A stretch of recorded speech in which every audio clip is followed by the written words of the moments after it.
¿Por qué nos enfermamos emocionalmente? ¿Qué pasa con el tema de las adicciones? Y tú eres adictóloga o bien especialista en adicciones. ¿Cómo estás, Rebe? Bienvenida. Gracias por acompañarnos. Muy bien, muchas gracias, Amelia. Muy buenos días al teleauditorio. Y bueno... ¿Y radio también? Y radio, disculpa. Claro, y radio, auditorio. Hoy sabemos ya después de mucha evidencia científica, porque sí hay evidencia científica, hay estudios que respaldan el por qué nos estamos enfermando emocionalmente. Es decir, la depresión, la ansiedad y todos estos 400 trastornos emocionales que tienen identificados la Organización Mundial de la Salud. Hoy sabemos que cuando las personas en la infancia, es decir, todo inicia desde la niñez. Infancia es destino, dijo Freud. Cuando vivimos situaciones adversas. Okay. Y situaciones adversas nos estamos refiriendo a temas de abuso, pero el abuso no solo es físico, sino también es psicológico. Estamos hablando de que también es sexual. Entonces, una situación adversa es, repito, cuando se presenta algún tipo de abuso, cuando hay algún tipo de maltrato y también cuando haya episodios traumáticos, es decir, pérdidas y también carencias significativas. Entonces, fíjate qué lamentable que si en la niñez, y de ahí esa expresión de que cuando llegan con nosotros los especialistas con problemas de abuso en el consumo de sustancias o ya con la patología como tal, es decir, la adicción, muchos se preguntan ¿por qué? Y una contestación, pero en lo general siempre está el argumento de todo inicia en casa, efectivamente. Repito, situaciones adversas y hay cifras lamentables, o sea, hoy sabemos, y está la evidencia científica, que de cada 4 niños, uno crece con algún tipo de maltrato o bien de abuso. Y repito, el abuso no solo tiene que ser físico, sino también emocional, psicológico, económico, lo que quieras. ¿Por qué en familias donde hay varios hijos y se vivió abuso de todos los que me estás mencionando, por qué unos sí y otros no? Unos sí se vuelven adictos y otros al revés están tratando de luchar contra eso que porque les no hay una dolió. regla, Amelia, o sea, la realidad es que a toda regla general siempre va a haber una excepción. Y pongo un ejemplo. Durante muchos años, cuando existe el historial de dependencia, es decir, hay consumo o abuso de sustancias o la adicción en papá o mamá o en algún miembro de la familia, por supuesto que hay un 80% de probabilidades que cualquier otro miembro de la familia puede padecer el consumo, abuso o bien la dependencia. Pero no porque mamá o papá o algún miembro de la familia no sean un ejemplo, tendría esto que afectar a uno o a todos los miembros de la familia. Al final de cuentas, nosotros decidimos cómo queremos vivir. Tú que estudias esto, ¿tiene algo que ver el ADN de la persona? Sí. ¿O lo que aprendes que ves en casa? O sea, ¿el alcohólico tiene una predisposición o la persona que va a ser alcohólica ya tiene una predisposición al alcoholismo? Sí. ¿O lo aprendió porque en la casa había mucho alcohol y veía ejemplos de papá y o mamá alcoholizados? El estudio de la mente siempre ha sido algo muy controvertido porque efectivamente los especialistas se han concentrado no solo en el tema genético, sino también de la sociedad. Entonces, influyen los dos factores. Efectivamente hay personas que padecen la ansiedad y la depresión porque pudiera no haber habido algún maltrato, algún abuso, algún episodio traumático a lo largo de su vida, pero quizás no están sus neurotransmisores produciendo la cantidad suficiente de sustancias para tener ese equilibrio emocional. Entonces sí, definitivamente puede ser genético, de ahí la importancia de hacerse una tomografía. De hecho, una sugerencia que yo siempre hago. ¿En una tomografía sale? Sí. ¿Qué ven en una tomografía? ¿Cómo está el mapeo cerebral? Ahí se detecta qué es lo que no está funcionando en tu cerebro y tiene que ver con química.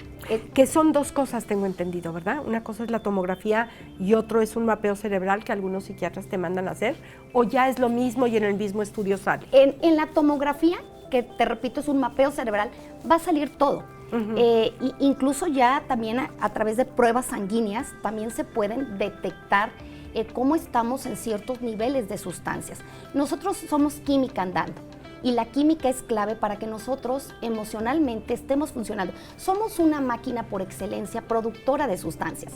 Y cuando no contamos con la cantidad idónea de sustancias, que tiene que ver a nuestro sexo, nuestra edad, muchos factores que determinan la cantidad de sustancias, entonces cuando no contamos con esta cantidad de sustancias, de ahí que muchas personas tiendan al desequilibrio emocional.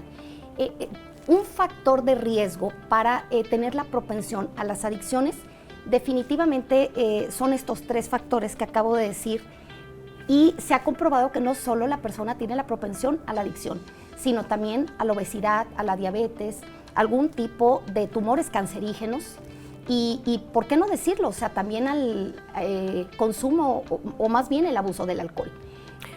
Está como si fuera enfermedad este tipo de adicciones a sustancias, de hecho, como el alcohol o los alcohólicos que dicen es una enfermedad, no es échale ganas y deja de tomar. La Organización Mundial de la Salud dice un no rotundo a cualquier edad, solo a 2 drogas, al tabaco y a las drogas ilegales. Entonces, cualquier persona que esté fumando, aunque sea un cigarro al día, por el simple hecho de estar fumando un cigarro al día, es candidato para acudir con los profesionales de la salud. Igual una persona que a lo mejor no se ha drogado varias veces en su vida con sustancias ilícitas, pero desde el momento que la haya probado, por supuesto que es candidato a estar con nosotros. O sea, cualquiera que haya probado cualquier tipo de droga, un cigarro. No, el cigarro y drogas ilegales. El cigarro. Pero el alcohol no. No, Amelia, el alcohol, la Organización Mundial de la Salud no dice un no rotundo al alcohol. El alcohol no es malo, inclusive forma parte de los usos y costumbres de algunas culturas. ¿Dónde inicia el problema del consumo del alcohol? Cada vez que te embriagas. Si tú cada vez que bebes estás propiciando el embriagamiento, por supuesto eres candidato para acudir con el especialista. ¿Por qué razón? Porque cuando tú estás fomentando el embriagamiento, sin querer estás fomentando tarde o temprano la dependencia.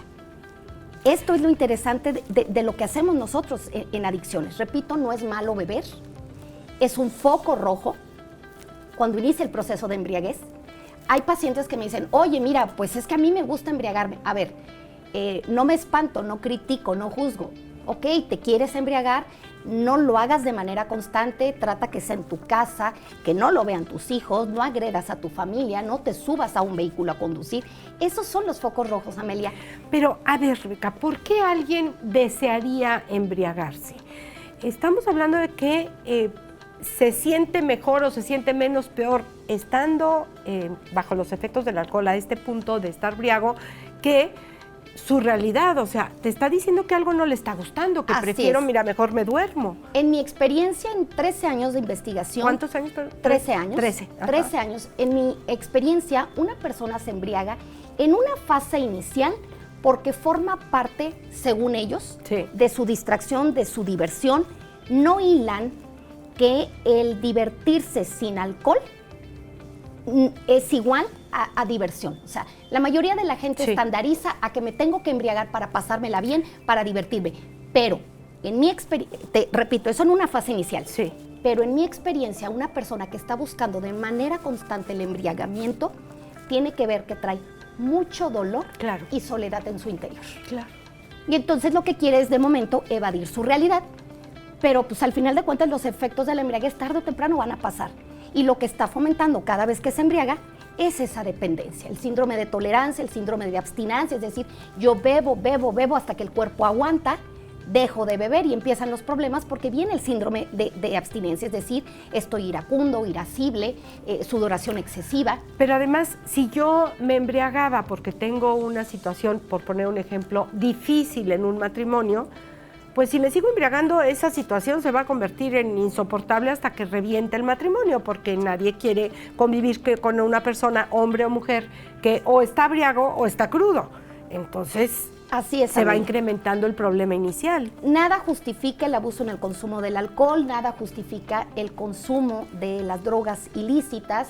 Y hay datos muy alarmantes, o sea, vemos que, por ejemplo, al menos el 47% de los pacientes que llegan con un problema de comorbilidad son pacientes que traen depresión. Y otro ejemplo alarmante es el 57% de los pacientes que llegan, por ejemplo, con el trastorno bipolar, son personas que sufrieron un abandono o abuso emocional en algún momento de sus vidas. Y fíjate aquí otro dato más interesante. Cuando son niños y que vivieron esta parte del abuso, y repito, el abuso no solo puede ser físico y psicológico, también puede ser sexual.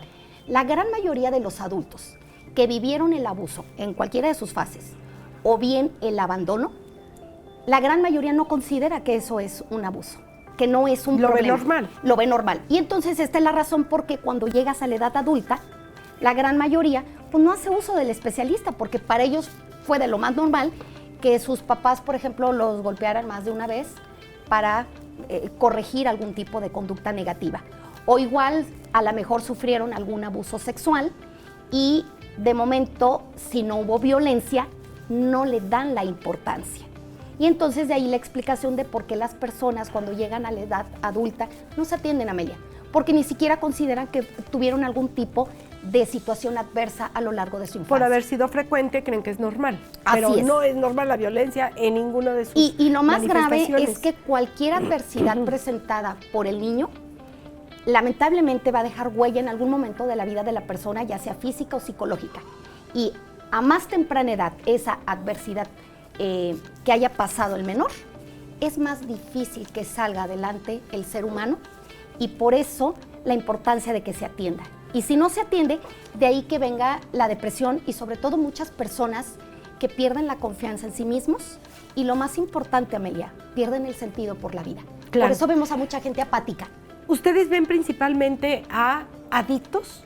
No, somos un equipo multidisciplinario que damos atención integral y nosotros nos concentramos en la prevención, el tratamiento, la rehabilitación y la investigación de las adicciones. Hay 3 tipos de adicciones: adicción a las sustancias, adicción a cualquier tipo de actividad, ahí entra el sexo, el trabajo, el deporte, el ejercicio, claro. El ejercicio, incluso a los medios masivos de comunicación y tecnología. Y el tercer tipo de adicción, que la gran mayoría de la gente ni siquiera lo considera una adicción, la famosa codependencia. El pégame pero no me dejes.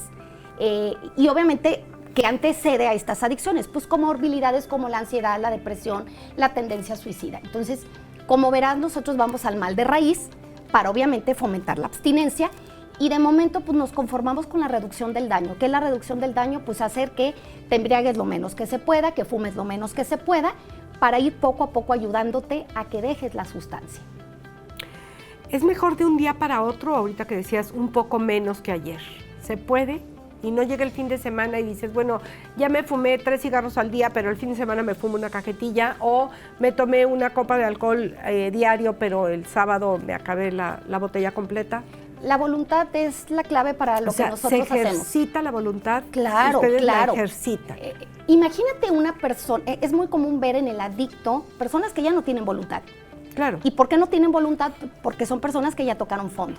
Entonces, se vale que una persona poco a poco vaya dejando las sustancias o bien la actividad o actividades, y que con el tiempo él vaya aprendiendo, de una manera vamos reeducando el cerebro, de que lo que hace no es bueno para su salud y sobre todo para el entorno social. ¿Son terapias grupales o individuales? No, dependiendo. Por ejemplo, quien quiera dejar de fumar pueden ser terapias individuales, pero también están las clínicas de tabaquismo, que son terapias grupales.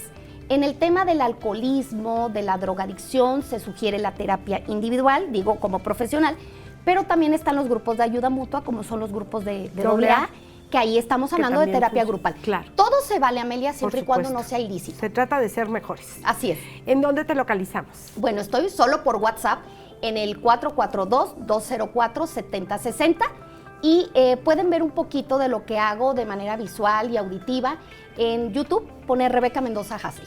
Perfecto. Rebeca, muchísimas gracias. Al contrario, Amelia. Mucho. Muchas gracias y buen inicio de semana. Gracias, igual para todos.